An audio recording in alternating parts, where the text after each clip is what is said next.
Evening VC, how the devil are you? Just thought I'd come back and do another video. Got a few bits to show you. First of all, I should probably start by saying that the Sundays are definitely not a punk band. Thanks for that, John. You know who you are. We've got the new Bruce album now. Wrecking Ball, lovely album. Back on form, the boss, I reckon. Looking forward to seeing him in the summer.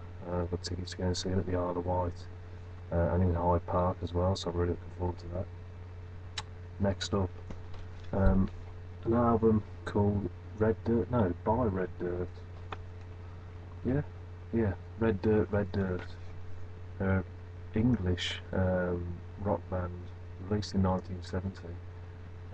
Only one album. I think the band more or less disappeared after the album was released. I think it was bootlegged and put onto CD a few years ago. Don't know a lot about them, but it's very kind of heavy blues rock, typical of the time, I suppose. Really worth checking out if you can. It's a limited pressing on vinyl. You can get it cheap enough. Next up, Sharon Van Etten, lovely new album. Kind of very mellow,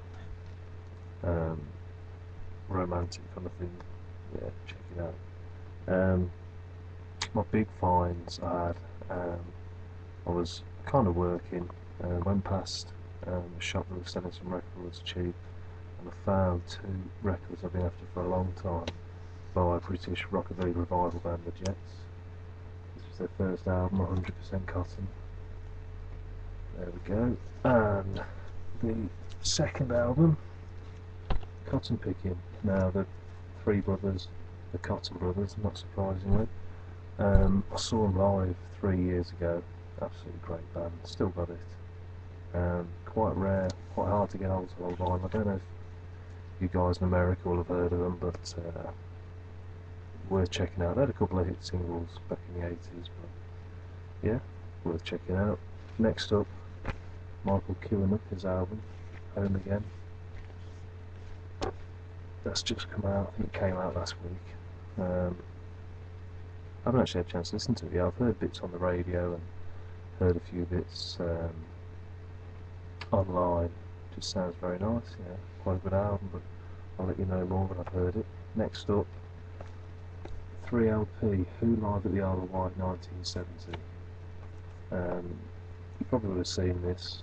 I managed to get it cheap off Amazon actually, and I think they've sold out now, but you can still get it reasonably cheap. There's only 1,000 of these been made. 180 gram coloured vinyl, one red, one white, one blue. Great live concert. I had it on CD years ago. I've seen the film, got it on DVD.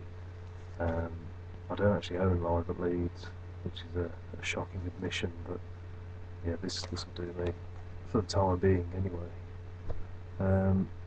I thought I'd show you next up some Scott Walker albums. I'm a big Scott Walker fan.